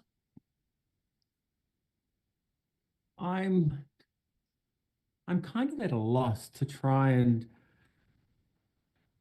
find the greatness in this image, the thing that elevates it into highly refined and distinctive image. Oh, sorry, that was distinction. Strong and creative image with clear strengths and concept and technique or impact. It's a really easy image to look at and enjoy, except for that glaring moon in the background. And every time I look at it and I want to enjoy the elements that I'm seeing, you know, the hazy cathedral and the beautiful trees in the foreground, that draws me away and it distracts me from the things that I feel I should be looking at. So I'm going to listen to see what other people say. Thanks, Johan. Let's see. Bruce, you were pretty close to the average. Yeah, I actually really enjoyed this image. I think the tones are handled well. There's no blowouts or anything apart from the moon up the top there. I think the thing it really sort of not. I was at what was I? 81. So I was in silver. But the thing it really I wanted it to maybe elevate it for me in reality was actually not having the human footprints in there. Like you walked into the frame, turned around, taken the picture and kept going. If that was just animal tracks in there and not just, and not including your footprints or whoever's footprints was there, I think that would actually elevated it as well, because then it would have been more of a actual pure landscape and fauna. So that's more the setting than the actual technique of the camera in this instance. All right. Thanks, Bruce. Fru, did you have anything quick that you wanted to add? Yeah, I wanted to add, there's a strange moment happen here. It's so beautiful, soft, but I was like the footprint of human, and the animal is like the night before is the night before it's the sunrise. It was a busy night. It just like some action happened there, and suddenly everything get back to normal. Beautiful days, the softness, and that's the reason I really enjoy of this image. It's just a softness and a soft story happening here. It doesn't really need. I didn't read it at the same time the photographer went there and then get back, take a photo. It's a busy place to photograph. There definitely would be human footprint be there from the last night. So that's what my interpretation of it. I gave it 83, and I think it's very well captured. It's really deserved to sit that way. Right, thanks, Fru. Let's see. Rachel, we're going to go back to you to finish up. Thanks everyone for your comments.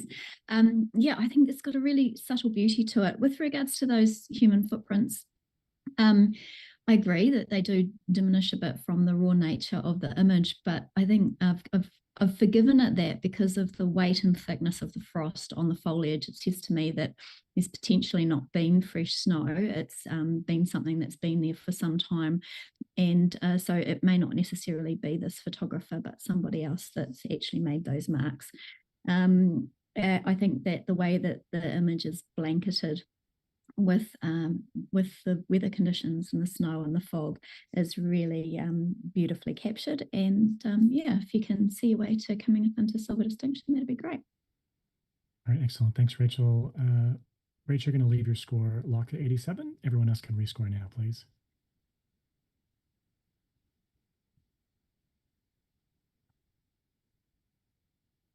And we've moved up 2 points to an 84, a silver. So excellent work, team. And that, everyone, is our last image in-camera artistry. So well done. What a fun category that is. There's so much variety. Really puts our judges on the spot, working in so many different types of photography and locations. And it's a good learning experience for us too. So hope that you enjoyed that. Now, we're about to go to our closed door judging where we're going to choose the Australian winner from the highest scoring images. And we'll be doing that off camera. So if you want to find out who wins, and our judges aren't going to know either. We use a secret ballot system, so they don't know who wins the category. And if they want to find out who wins, they've got to come to the awards ceremony on the 13th of August. So hopefully we'll see you there. Need to say some thank yous.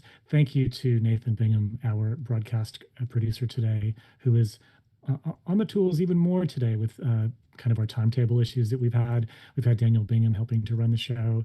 Mel Sinclair, always the MVP, with a lot of stuff to read out today. So excellent work, Mel. And I'll say just really quickly, if you are interested in watching more judging, we have the nature category, which should start on time at 3 p.m. AEST. And then tomorrow we've got classic portrait as well. So for the full timetable of all of the judging, you can go to the Australian Photographic Prize homepage, click straight through to the YouTube links as well. Now, I need to say thank you to this excellent and, might I say, very good-looking panel of international judges. So we have Andrew Campbell, Bruce Moyle, Fru Yavari, Gary Hughes, Johan van Kahn, Kay Davis, and Rachel Smith. Thanks, you guys. I'm Chris Anderson, your Director of Judging, and we'll see you for another category for the Australian Photographic Prize.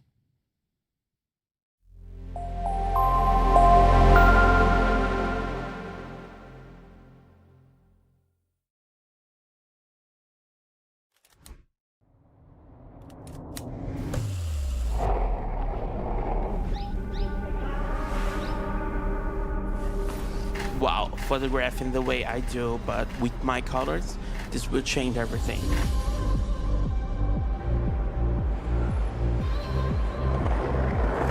I got to see each frame, each position of its wing, and they're so beautiful that I have never seen before. Being able to move quickly and working at my brain's pace and getting those shots in the moment.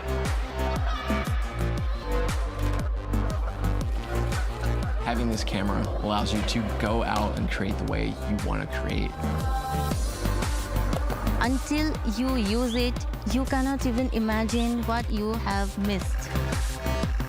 It's something I've never seen before in my entire life. It's something totally different.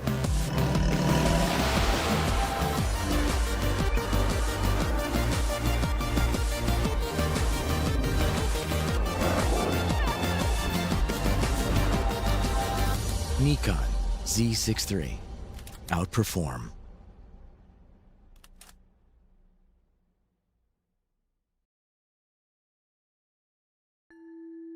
Introducing ISO Color Edge.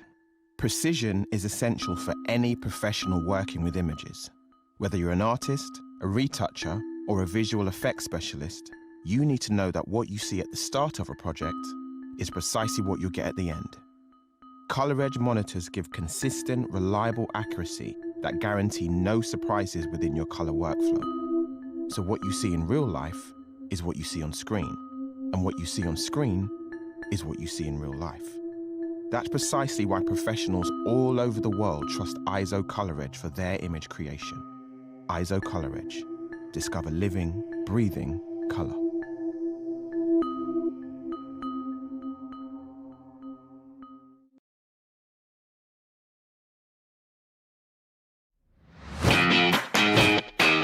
I'm Mark Rosetto from the Professional Photography Business Network. A vibrant community from all around the world who's here to supercharge your business growth. This is not an expensive one-size-fits-all course. The PPBN is a network, an online educational platform with training and resources to suit everyone. from those just starting out to the seasoned pros. You can tailor your journey to suit your individual business needs and challenges, all at your own pace. And there's new content added every week. But success is only part of the experience. To us, community is super important, as we all know business can be lonely. So join us today. PPBN is your unfair advantage. Let's do this.